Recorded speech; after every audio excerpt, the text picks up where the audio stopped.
What's going on, boys and girls? Hope everybody's having a great day today.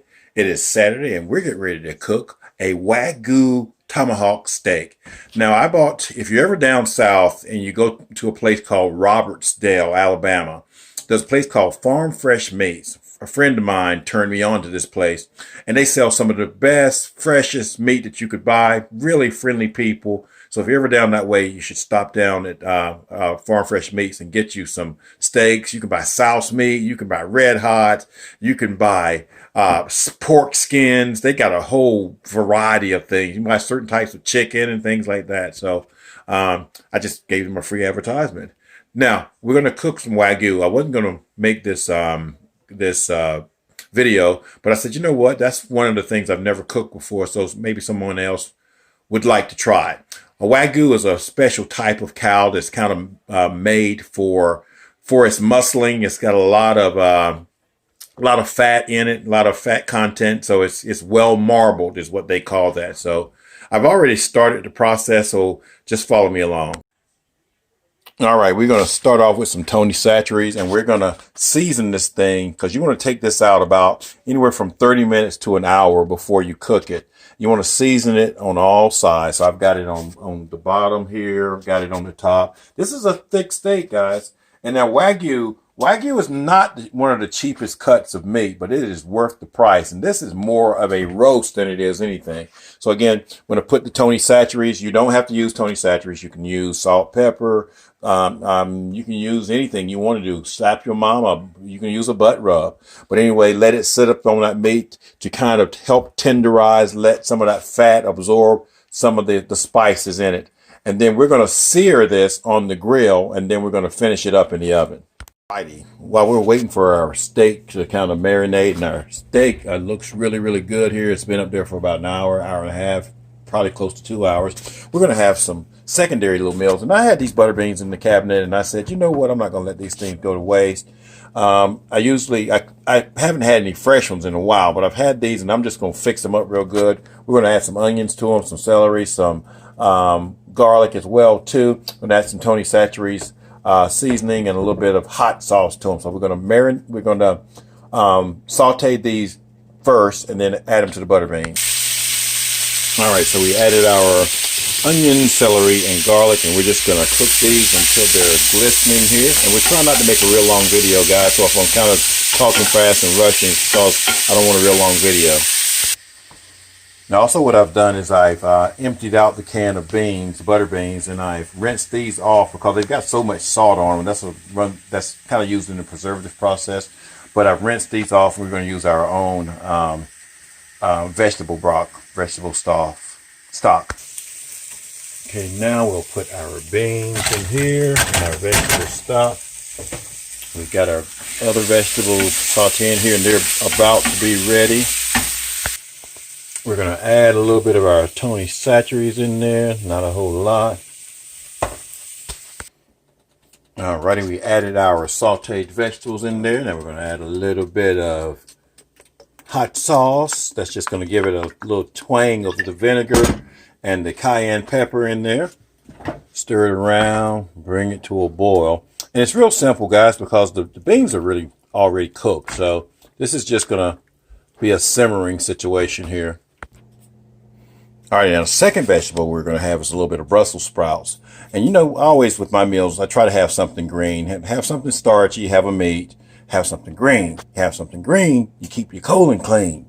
That's what I've always heard, at least. But we're going to saute these Brussels sprouts, the carrots, and the bell peppers, which I actually grew in my garden this year. I'm going to add a little bit of thyme, Italian seasonings, a little bit of lemon pepper, and a little bit of dill weed as well, too, guys.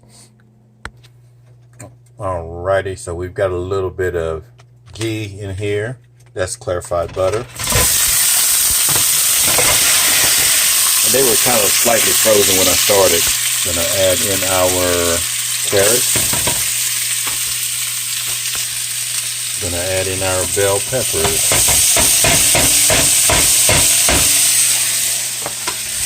There we go. Alrighty, we put our spices in there. Just gonna stir it around. We're gonna put a lid on this, guys, and This should only have to cook for about 10 minutes or so. Really quick. And don't forget to lower the temperature as well too. We want that to be about medium low actually. All right, make sure you preheat your oven to 350 degrees. Now you don't have to do all of this on the oven. You can do every bit of this on the grill, but I'm doing mine on the grill, part on the grill, part in the oven. All righty, our grill is nice and hot. Look at those coals there. And we're just going to sear that thing. Now I can adjust the flame on this grill right here. So we're going to just sear that steak for about 4.5–5 minutes on each side.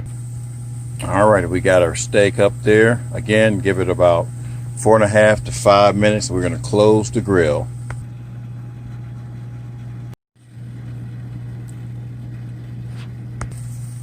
All right, you got to be very careful with these things, guys, because they have a lot of fat in them.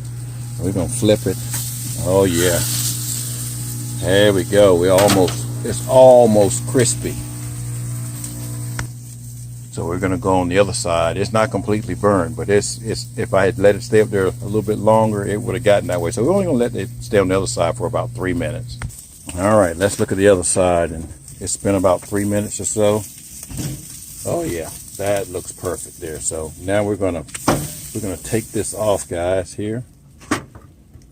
And we're going to take it in the house and put it in the stove. Alrighty, just so you know, that side looks really, really good right there. This side, yeah, we got a little bit of broil on that one right there. Not too bad though. It's not, it's not hard and like it's just cremated. All right, just so that you'll know, it's only 77 degrees in there, which means it is raw on the inside. That's why we're going to put it in the oven, 350 degrees until it gets to about 140, 150 or so, guys. We want ours to be kind of medium well. You want it like a roast beef. All righty, guys, look at that. We're at about 153 degrees. It went a little bit longer. Now we're going to let this rest. You never want to cut into the steak as soon as you cook it. You want to let it rest for a little while. So we're going to let that rest for about 10 minutes or so. Then we're going to eat some steak. Alrighty, it's rested for about 10 minutes. Now we're going to cut the bone and let us take a look at the meat. All right, we're going to take our knife here. And we're going to cut this rib off here. All the way down to here. Oh, guys, look at that. Look at how that looks right there. Looks really good. That's kind of a medium right there. And we're going to just cut it. This is the ribeye part. See how that looks? Oh, that looks so good. That's the tender part. So when you get more centrally, it looks a lot better.